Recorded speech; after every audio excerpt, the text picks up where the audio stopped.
Welcome back, ladies and gentlemen, to part 2 of our look into Fate's Day Knight's Lancer Cu Chulainn, this time diving more into his abilities and noble phantasms. But first, if you haven't seen part 1 covering his past and lore, then you can go ahead and check that out from the link in the description below. It's a pretty great story if I do say so myself. Now that that's out of the way, let's take a look at what Ireland's Child of Light is really capable of, starting with his weapon, the legendary cursed spear, Gae Bolg, given to him by his mentor Skahawk and forged from the remains of the phantasmal sea monster known as Culiad. There's also some pretty badass looking armor made from the beast's skeleton that's also used by Cu Chulainn Altar. But what exactly does this spear do? The spear itself isn't the noble phantasm, but instead can be used to activate abilities that are classified as noble phantasms. The first being a single target strike that's referred to as Gae Bolg, barbed spear that pierces with death. Now, this is an interesting ability because it reverses the laws of cause and effect to guarantee a strike that pierces the heart along with 1,000 iron horns that are meant to explode it afterward.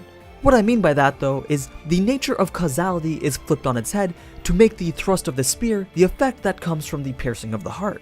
If you still don't understand, normally the piercing of someone's heart is the result or effect that comes from the lance being thrust through the opponent. But with Gae Bolg, before the lance is even thrust, the opponent's heart has already been pierced. The thrust is an action meant to simply complement the fact that the attack has gone through. In reality, it serves really no purpose. So basically, once the noble phantasm has been called upon, you're already dead. Well, you should be anyway, but we'll soon find out that that's not entirely the case. The lance being thrust or thrown does make a visual appearance that will always reach its opponent. Since the result of the heart being pierced has already taken place, that means that the spear will make contact with the location regardless of whether the opponent tries to dodge it or not. The lance shifts and turns at whatever angle is necessary to always match the result of the opponent's heart being struck. But as if getting your heart cut in half by a barbed spear wasn't bad enough, you also get cursed with a wound that cannot be healed as long as the spear exists. So if you're capable of living without a heart or are lucky enough to dodge what's supposed to be an undodgeable attack, then yeah, you're stuck with the wound for a little while. But can we just take in the fact that Saber's rank in luck was high enough to beat a law? I mean, come on. Everything about this noble phantasm is that the action of the heart being struck has already happened. So why is it that she's able to dodge an attack that's already taken place? I don't think even Astolfo had enough plot armor to beat the principles of cause and effect. So I can see now why people who are actually familiar with the finer details of the Fate series would be a little salty at the fact that certain characters can beat other servants who are clearly more powerful than them in ways that make the least amount of sense. But I digress. Now onto the spear's second noble phantasm, called Gae Bolg, soaring spear that strikes with death. And this is the spear's ultimate attack. It embodies the part of its mythology that, when it's thrown, thousands of barbs are projected along with the spear. Lancer converts all his magical energy into raw energy and uses it to toss the spear with all his might at a speed of Mach 2, which then detonates on impact. The lance distorts space to create what's essentially an extended web of spears that all strike at once. The number in his legend was said to be around 30, but it's gone upward with his power as a servant. Once again, this attack is said to be undodgeable, and even though Archer's Roaius nullified it, it really shouldn't have.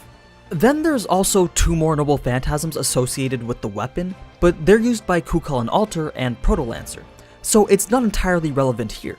All in all though, this spear is not something that a lot of servants should be able to handle, if any, especially when he's able to cast the first noble phantasm at least 7 times before requiring more mana.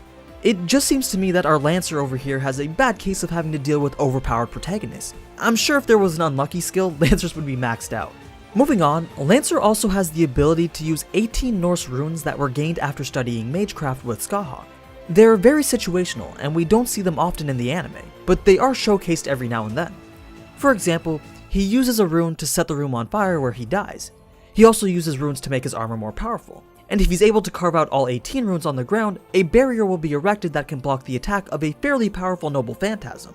Basically, different combinations of different runes result in different things. They're sort of like a separate skill kit that can be used individually or combined to give him a few benefits in certain situations. Then there's his skills like protection from arrows, which allows him to dodge any type of ranged attack as long as the opponent is visible, and it's not a noble phantasm with an area of effect type impact. He also has very high divinity due to his birth as a demigod, allowing for increased stats in agility, strength, and speed. And the final skill I'll point out is his battle continuation. This is what allowed him to get back up after literally stabbing himself in the heart. He embodies the aspect of his legend where he was always fighting solo against mass armies for days on end in countless battles that should have killed him. thus resulting in a servant that is very hard to kill. Lancer will only stop fighting after he receives a decisively fatal blow, but on top of that, he will stay alive for a period of time afterward, allowing for him to save Rin, all while dying from a pierced heart. Now, here's some conditional things about Lancer. He qualifies to be also summoned as either a berserker because of his warp spasms or caster because of his runes, and he gains a significant number of boosts while in Western Europe, even more so if it was in Ireland.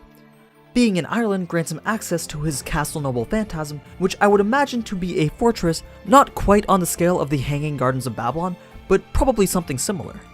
And that's Lancer's abilities in Noble Phantasms. I'm sure you're already aware that he's very capable at fighting close and long range with his lance, so going into his combat abilities isn't really necessary when you can just go watch it in Unlimited Blade Works. But yeah, final opinion, he's a lot more badass than I initially thought he was. And he got super shafted in the anime. I'm pretty sure Archer and Saber shouldn't have survived their fight with him. But if that happened, we wouldn't have a show to watch. Let me know in the comments if you think that he should have beat them or not. I'm curious to know how you guys thought the anime should have gone. So yeah, thanks for tuning into part 2. Sorry it took a week to come out, but one Fate bit a week is usually what I go for. Next week will be a beginner's guide to Fate Extra Last Encore, so be sure to come back here to see that one, because once I'm done clarifying everything about that, I'll be going on to the servants in that show. So as always, thanks for watching, and if you enjoyed this type of anime content, then you already know what to do. So until next time, ciao!